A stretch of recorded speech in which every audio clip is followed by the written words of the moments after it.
1080 ईस्वी की बात है।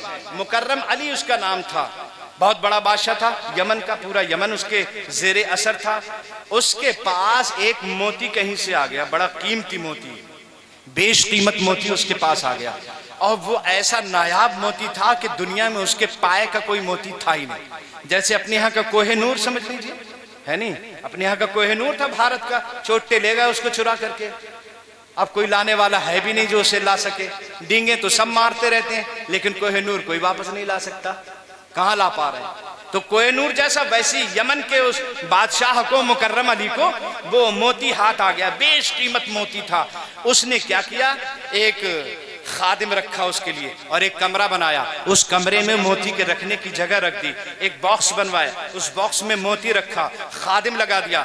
और हजरात जब कोई बाहर से वफ्द आता था, कोई गैर मुल्की सफीर आता था, और कोई राजदूत आता था, कोई विदेश मंत्री आता था, उसके सामने मुकर्रम अली उस बॉक्स को खादिम से कहता था लेकर आइए। खादिम उस बॉक्स को लेकर आता था, उस बादशाह के सामने, गैर मुल्की सफीरों के सामने, गैर मुल्की वफद के सामने, दूसरे मुल्क के मंत्रियों के सामने उस बॉक्स को खोला जाता था और मोती निकाला जाता था और मोती दिखाया जाता। मोती बेशकीमत था, लोग वाह वाह करते थे, उसकी वाह वाह बोलते थे, उसकी जयकारे लगाते थे और कहते थे तुम्हारे पास तो बड़ा बेशकीमत मोती है, पूरी दुनिया में इतना कीमती मोती है ही नहीं। हजरात एक बाकायदा डिपार्टमेंट उसने बना रखा था, खादिम लगा दिया था उस मोती के लिए, बस वो लाता था, दिखाता था और ले जाकर वहीं रख देता था। ये उसकी जिम्मेदारी थी और ये काम था। हजरात गिरामी, एक मरतबा ऐसा हुआ, गैर मुल्की सफीर आए, जैसे ही वो बादशाह के यहाँ पहुंचे और बादशाह की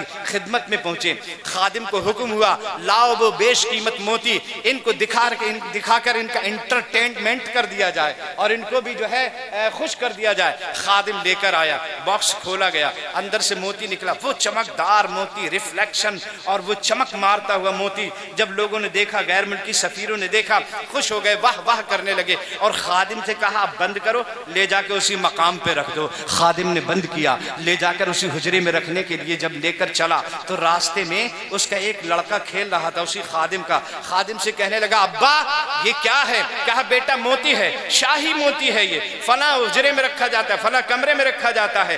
कहाँ ले गए थे? मैं बादशाह के पास ले गया था, गैर मुल्की सफीर आए हैं, उन्हें नजारा कराने के लिए ले गया था। अच्छा ठीक है, अब कहाँ ले जा रहे हैं? कहा अब वहीं ले जाकर रखने के लिए जा रहा हूं। कहा अब्बा ये मुझे खेलने के लिए दे दीजिए। जैसे खादिम से ना खेलने के लिए दे दीजिए, खादिम कहने लगा कैसी दीवाने की बातें करता है बेटा, ये दीवानगी की बातें, ये मोती खेलने का? ये तो शाही मोती है, पूरी दुनिया में सबसे ज्यादा नायाब मोती है। ये तो गैर मुल्की सफीरों के सामने तोहफे के तौर पर रखा जाता, नमूने के तौर पर रखा जाता, ये खेलने की चीज नहीं है। लड़का रोने लगा। जब उसके रोने की आवाज बुलंद हुई, उसकी दादी आ गई, कहने लगी क्या बात है? कहा अम्मा ये देखो मोती मांग रहा है और खेलने के लिए मांग रहा है। माँ कहने लगी दे देना, क्या बात है, अगर दे देगा तो क्या हो जाएगा? बीबी आ गई, कहने लगी मेरा बच्चा क्यों रो रहा है? कहा ये मोती मांग रहा है खेलने के लिए, ये शहींशाही है, इसका शाही प्रोटोकॉल ये है, मैं इसकी खिदमत पर मामूर किया गया हूँ और ये खेलने के लिए मांग रहा है। कहा दे दीजिए, थोड़ी देर खेलने के बाद दे देगा। कहा अरे तुम भी दीवानगी की बातें करती हो, कैसी बात, ये बच्चे के खेलने की चीज नहीं है। कहा दे दीजिए, हम तुम सब मौजूद हैं, खेलेगा, दे देगा। बच्चा फैल गया, जिद करने लगा। जिदें तीन दुनिया में बड़ी मशहूर है, एक बच्चा की जिद, एक बादशाह की जिद और एक बीबी की जिद। अगर बीबी भी अपनी जिद पे आ जाए तो करवा के ही छोड़ती है, बच्चा अपनी जिद पे आ जाए मनवा के ही छोड़ता है, और बादशाह आ जाए अपने कहने पे तो वो भी जो है मनवा के ही छोड़ता है। बादशाह ओ खादिम कहने लगा नहीं, अगर जरा सा भी कुछ हो गया तो बादशाह जन बच्चा कोलू में परवा देगा। पहले एक सजा थी जन बच्चा कोलू में परवाने की। कहा अगर जरा भी कुछ मोती को हो गया जन बच्चा कोलू में परवा दिया जाएगा। कहा अरे कुछ नहीं होगा, दे दो, हम हैं तो। जब ज्यादा जिद की ना बीबी ने तो उस खादिम ने वो मोती खेलने के लिए दे दिया। लड़का ऐसे खेलने लगा, उससे खेलने लगा, ऐसे उछाल उछाल के अचानक वो मोती हाथ से छूटा और जमीन पे गिर गया। उसके हो गए दो टुकड़े, वो मोती दो टुकड़ा हो गया। जब दो टुकड़ा हुआ तो इसकी आंखें फटी की फटी रही, घबरा गया। अब जन बच्चा कोलू में परवा दिया जाएगा। बादशाह को खबर होते ही सबको उड़ा दिया जाएगा। कोई नहीं बचेगा। इसने जो है कहा देखो मैं कह रहा था कुछ गड़बड़ हो जाएगी, और इसने मोती तोड़ दिया। माँ अपनी तरफ चली गई, बीबी अपनी तरफ चली गई, बच्चा अपनी तरफ चला गया, ये तनहा रह गया।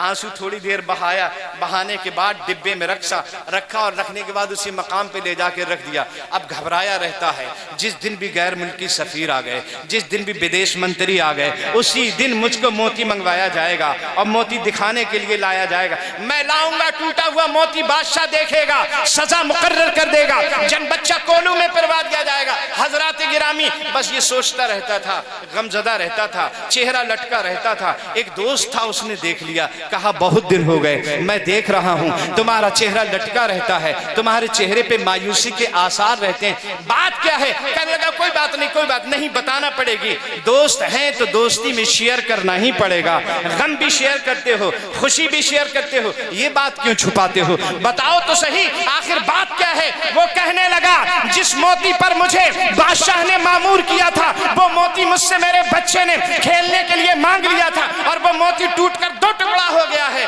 अब मैं इसी से खौफ ज़दा रहता हूँ, जिस दिन कोई गैर मुल्की सफीर आया, जिस दिन विदेश मंत्री आया, मुझसे मोती मांगा जाएगा, टूटा हुआ मोती बादशाह देखेगा, जन बच्चा कोलू में परवा देगा, सजाएं मुकर्रर कर देगा, इसी गम में रहता हूँ। यार कहता है परेशान होने की जरूरत नहीं है, खुशियों में हमने तुम्हारा साथ दिया है तो गमों में भी हम ही तुम्हारा साथ देंगे।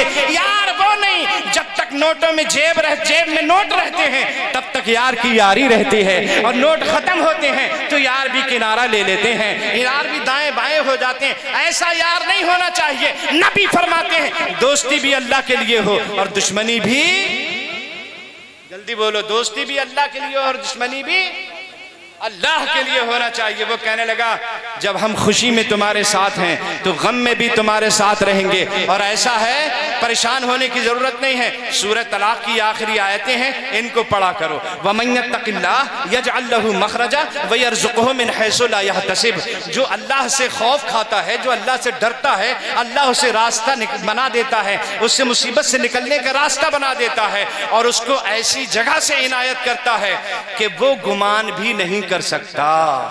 पढ़ते रहो पढ़ते रहो हजरात। अभी पढ़ते हुए उसको 11 दिन भी नहीं हुए थे, इतने में बादशाह ने बुलावा भेज दिया, और जब बुलावा आया तो ये डर गया कि हो सकता है बादशाह ने कोई गैर मुल्की सफीर आया हो दिखाने के लिए बुलाया होगा और वो मोती मंगवाएगा। बादशाह ने बुलाकर कहा कि चलिए शाही महल में चलते हैं। शाही महल में ले गया, और महल में ले जाने के बाद बादशाह कहने लगा वो जो मोती जिस पर तुम्हें मुकर्रर किया था, कहा हाँ वो मोती, कहा वो मोती आप ऐसा करिए उसके 2 टुकड़े कर दीजिए, उस मोती के 2 टुकड़े कर दीजिए। बादशाह ये दिल ही दिल में खादिम सोचने लगा आप क्या कह रहे हैं 2 टुकड़े कर दीजिए, वो तो पहले ही से 2 टुकड़ा हो गया है। आप क्या कह रहे हैं 2 टुकड़े के, वो तो पहले ही से 2 टुकड़ा हो गया है।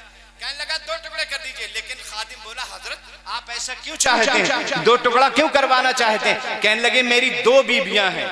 क्या बीबियां हैं? मुकर्रम अली यमन का बादशाह कहता मेरी 2 बीबियां हैं, और दोनों बीबियों में से दोनों बीबी दावेदार हैं, वो मोती मैं लूंगी, वो कहती है मोती मैं लूंगी, और मैं इंसाफ परवर बादशाह हूँ, मैं नाइंसाफी नहीं करना चाहता, लिहाजा मैं ये चाहता हूँ उस मोती के 2 टुकड़े कर दिए जाएं, आधा एक को दे दिया जाए, आधा दूसरे को दे दिया जाए। वो कहने लगा कुरान में अल्लाह ने जो वादा किया है कि अल्लाह ऐसी जगह से इनायत करता है और रिस्क ऐसी जगह से देता है कि आदमी वहमो गुमान भी नहीं कर सकता, ये बिल्कुल सच है। हजरात पढ़ते पढ़ते पढ़ते पढ़ते अचानक ऐसा हुआ कि बादशाह की बारगाह में वही टूटा हुआ मोती उसकी निजात का सबब बन गया। इसलिए हजरात गिरामी ये आयत भी पढ़ लिया करिए, अगर याद हो जाए तो, नहीं याद हो तो करने की कोशिश करिए। और वक्त हो गया है, वैसे तो मैंने सोचा था सुबह के 4 बजे तक मेरी तकरीर होगी, लेकिन लोग कह रहे हैं अब दूसरे हजरात भी हैं, अभी ये कुछ नाते भी पढ़ना है, कुछ तकरीरें भी करना है, और अगर मौका हो तो फिर आप मुझे बता दीजिएगा, इन सब की तकरीर के बाद फिर मैं आ जाऊंगा और फजर तक इंशाअल्लाह तकरीर होगी। कुव्वते इश्क से हर पस्त को बाला कर दो, दहर में इसमें मोहम्मद से उजाला कर दो, चश्मे अक़वाम ये नज़ारा अबद तक देखे, रिफ़अते शाने रफ़ाना लका ज़िक्रक देखे, कि मोहम्मद से वफा तूने तो हम तेरे हैं, ये जहां चीज है क्या लौह कलम तेरे हैं, उलमाए अहले सुन्नत जिंदाबाद, मजहब इस्लाम पाइंदाबाद। सुभान अल्लाह। ख्याली तैबा मुझे बेकरार करता है, नबी के हुक्म का भी इंतज़ार करता है। कोई करे न करे जिक्र शाफ़े महशर, नबी का जिक्र तो परवरदिगार करता है।